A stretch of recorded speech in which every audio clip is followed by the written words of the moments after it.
Bonjour à tous et à toutes, et aujourd'hui on va se retrouver pour discuter de Rallyjeunes. Alors qu'est-ce que c'est que Rallyjeunes?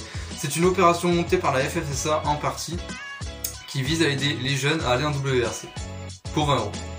Elle est pas belle la France. Donc dans cette vidéo je vais vous expliquer exactement comment ça se passe et comment on peut y participer parce que y a une réglementation. On va commencer par le commencement, donc je vais vous dire quels critères il faut cocher pour pouvoir s'inscrire à Rallyjeunes. Donc il faut être un homme ou une femme, ça en général c'est pas trop compliqué, avoir entre 18 et 25 ans, avoir le permis de conduire B, avoir une licence FFSA ou pas, et être de nationalité française. C'est pour ça que tout à l'heure je t'ai dit qu'elle était belle la France, c'est exactement pour ça.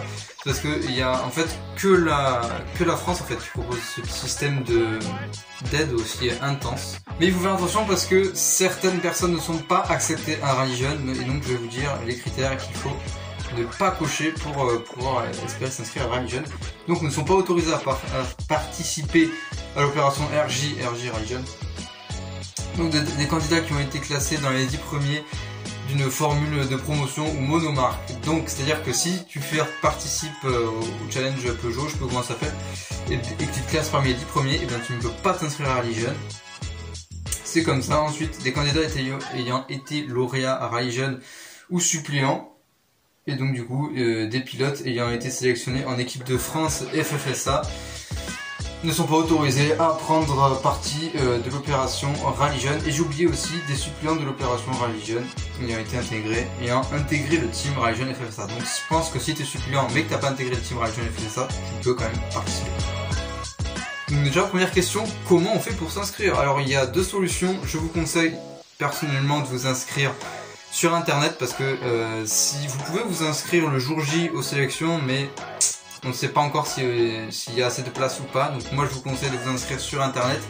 L'inscription coûte 20 €, 10 € pour les copilotes, ça j'ai pas trop compris le système de copilote, on m'a pas trop expliqué.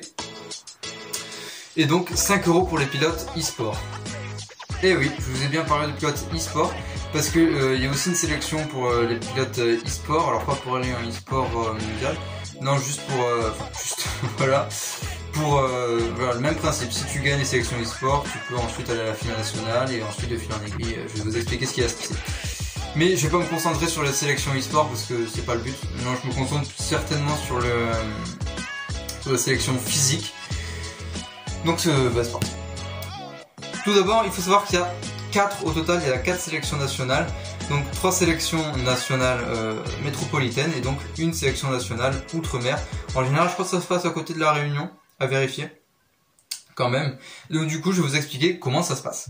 Donc alors, il y a différents parcours, le parcours du premier degré et du second degré. Ceux qui sont qualifiés sur le parcours du premier degré peuvent accéder au second degré, et ceux qui sont qualifiés pour le parcours du second degré, ce qu'on réussit, vont pouvoir aller en finale nationale. Le parcours du premier degré, c'est clairement le tri. Il y a peut-être 200 candidats qui y participent, et oui, hein, vous n'êtes pas tout seul, 200 ou 230 en général. Donc comment on fait? Eh bien, il y a un temps de référence qui est donné, il faut battre ou égaler le temps de référence pour pouvoir accéder au parcours du second degré. Attention, chose que je n'avais pas compris avant, en fait tu peux faire le parcours du premier degré et du second degré le samedi et le dimanche. Là tu vas me dire, j'ai rien compris, et c'est totalement normal. En fait, chaque jour il y a 6 candidats qui se qualifient pour la finale nationale. Donc je vais vous montrer à quoi ressemble le parcours du premier degré. Donc c'est un slalom, une épingle et le slalom à l'envers comme nous montre Nicolas Bernardi à l'écran. Mais attention, il y a des petites spécificités. Si vous touchez des quilles ou alors l'énorme quille jaune au fond là, et ben c'est éliminatoire. Trop patiner et on s'arrête avant la quille jaune. Et si on renverse la quille, c'est éliminatoire. C'est assez intense. Donc maintenant le parcours du second degré, il faut juste faire le meilleur temps, il n'y a plus de temps de référence à battre. Et donc du coup, ceux qui sont sélectionnés pour aller en finale nationale sont les 4 meilleurs pilotes licenciés et les 2 meilleurs pilotes non licenciés. En ce qui concerne le parcours du second degré, en lui-même en fait il change à chaque fois et c'est pas le même, c'est pas du tout la même configuration que sur le parcours du premier degré. Il y a en général le parcours du deuxième degré est souvent beaucoup plus long et beaucoup plus un peu moins technique, voilà. C'est souvent dans des grandes allonges, etc. Donc je sais pas, je pourrais pas vous dire.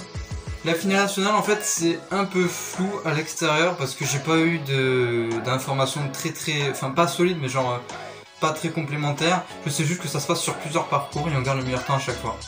Faites ce que vous voulez avec cette information. Bon bref, il faut être le meilleur quoi, merde, il faut pas chier. Les 2 meilleurs, parce que les 2 meilleurs après vont être promus en équipe de France FFSA, me semble-t-il. Ou non, vont être pris dans le team Rally Jeune. Donc du coup vont pouvoir faire le championnat de France junior, donc avec la Fiesta R2J. Justement, j'y reviens un petit peu. Vous avez certainement vu que pour des vidéos promotionnelles ou quoi, les gens prennent des Fiesta R2J et en fait ils le prennent pour le dernier jour de la finale. Donc voilà. Donc comme je viens de le dire, tu fais un programme en championnat de France avec l'équipe, avec la Fiesta R2J quoi. Si tu gagnes, là je parle vraiment des règles du championnat de France. Attention, faites bien la distinction, championnat de France et junior et donc Rally Jeune.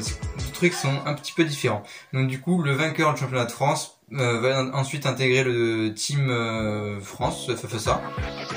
Et donc pour parcourir un programme national ou international, en général en R5 comme FOMO ou comme Rossel vient de le faire cette année. Yes, j'ai lu mon texte. Ensuite, bon là on va parler des cas un peu qui fâchent un petit peu. Imagine t'as raté ta sélection, mais rassure-toi parce que tu peux en fait participer tout le temps, enfin tout le temps. Il faut être dans la limite d'âge, mais sinon tu peux participer tout le temps tant que t'as pas été lauréat et suppléant ayant atteint l'équipe de Rally Jeune, là, comme j'ai dit au début. Mais sinon tu peux participer autant de fois que tu le souhaites. Et voilà, j'ai essayé de vous expliquer de la façon la plus claire possible. Donc j'espère que vous avez bien tout compris au niveau de Rally Jeune, etc., etc. Si je n'ai pas été clair, n'hésitez pas à me le dire dans les commentaires, comme ça j'améliorerai pour une prochaine vidéo ou quoi. Si vous avez des questions, vous pouvez me demander à moi ou alors au staff Rally Jeune. Je vous mettrai leur mail dans la description. En général, ils sont pas lents à répondre, hein. Ils mettent peut-être 10 heures à répondre, un truc comme ça. Ça peut paraître ironique, mais non. Non, en vrai non, parce qu'ils doivent avoir beaucoup de mails, enfin, bref. Voilà, si vous avez des questions, vous pouvez leur poser, ce sera dans la description, première ligne. Ensuite, vous voulez voir streamer sur Dirt Rally 2.0 pour casser des bagnoles, ça se passera sur Twitch dans la description également. Et puis voilà, pour pas manquer de vidéos, abonnez-vous. En plus, il se peut qu'il y ait des vidéos intéressantes sur les anciennes voitures. Comme la Toyota ST205 qui a été victime de triche, bon voilà, qui arrive prochainement, voilà. En tout cas, j'espère que ça vous aura plu, et puis moi je vous dis à la prochaine. Ciao, ciao. Et voilà, donc si vous n'avez pas encore compris quelques points et que vous avez besoin d'éclaircir ces points-là, je vous mets des vidéos en lien avec Rally Jeune dans la description. Il y a un mec qui a fait Rally Jeune qui exprime un petit peu son expérience. Je mets aussi des vidéos directement de la FFSA qui m'ont mis pour voir comment ça se passait en fait la Rally Jeune. Et puis voilà, hein, comme je viens de le dire, si vous voulez vous abonner à Twitch, allez-y, on casse des voitures sur Dirt Rally 2.0, c'est très gentil, c'est très sympa. Et puis aussi sur Instagram où je poste des fois des sondages où il peut y avoir des informations intéressantes concernant ma chaîne YouTube ou le monde du rallye en général. Voilà, allez, ciao ciao.